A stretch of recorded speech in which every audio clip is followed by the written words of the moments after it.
Throughout the week, AWANI Tonight will be discussing how we can invest in better environment protection as we celebrate Earth Day on 22nd April.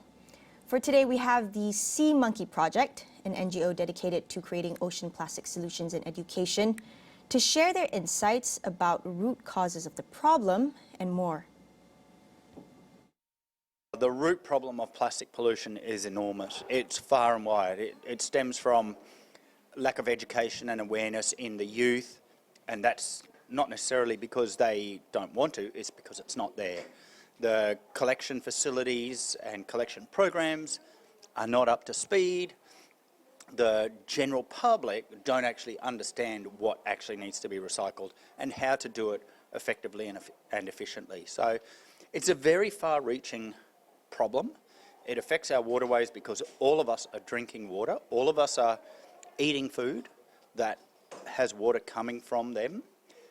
So the damage and problems are far and wide. We don't realise it, but you're talking about microplastics. They're very, very small. So they're getting into the food chain. They're getting into the fish. The fish are feeding off little microplastics. The fish love bright coloured plastics, and when it gets microplastics and they're very small, the fish are eating those and they get stuck in their body, and then those little fish get eaten by bigger fish, and the cycle continues. So none of us are free of it. We are all, without a doubt, consuming up to a credit card, well, around a credit card of plastic per week. Carlos also highlights the lack of proper infrastructure and awareness among Malaysians that dampens recycling efforts. People think that just by collecting their plastic and putting it in a bin, it's recycled. We have very poor infrastructure here for the collection and separation. So these plastics are not getting recycled properly. We have been to cafes previously where they have a recycling bin and a standard bin, yet on the bottom, both of them are joined together. We've seen garbage trucks going around and it has a recycling bin section on the side and then a normal bin, and when you get to the back of the truck, you see right through the whole thing. So we're, on the surface, we're looking like we're trying to do something, but we're not quite there at the moment. Now, the youth can play a big role in tackling plastic pollution.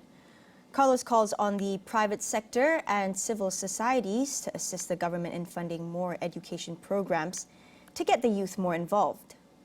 We need to take it upon ourselves. We need to actually go and start putting funds into education programs. We can't rely on the government to do it. They might do it, they might not do it, but we are all responsible for what is happening out there. We all should be putting in an effort to try and preserve what we have, to try and help the future generation. I remember when I was a kid growing up and we were on sailboats all our life and we were out at reefs and on deserted islands, and I never saw plastic. We just never saw it. Now, I to an extent feel guilty when I take my kids on the boat and we go to these beautiful places and there's rubbish everywhere. And I'm sitting there thinking, why can't my kids have the same opportunity as what I had? Why can't they see these beautiful places? So we do have the opportunity and we have the responsibility. It's not the kids, I hate to say it, it's not the kids that have made it, it's us. We have done it. The general public has done it. The kids follow what their parents do. But in saying that, we educate the kids, we start bringing them through, and the kids can transform society. The new generation, they're very switched on, they're very alert. If we give them the means and we give them the tools, I think we'll be surprised at what they can do.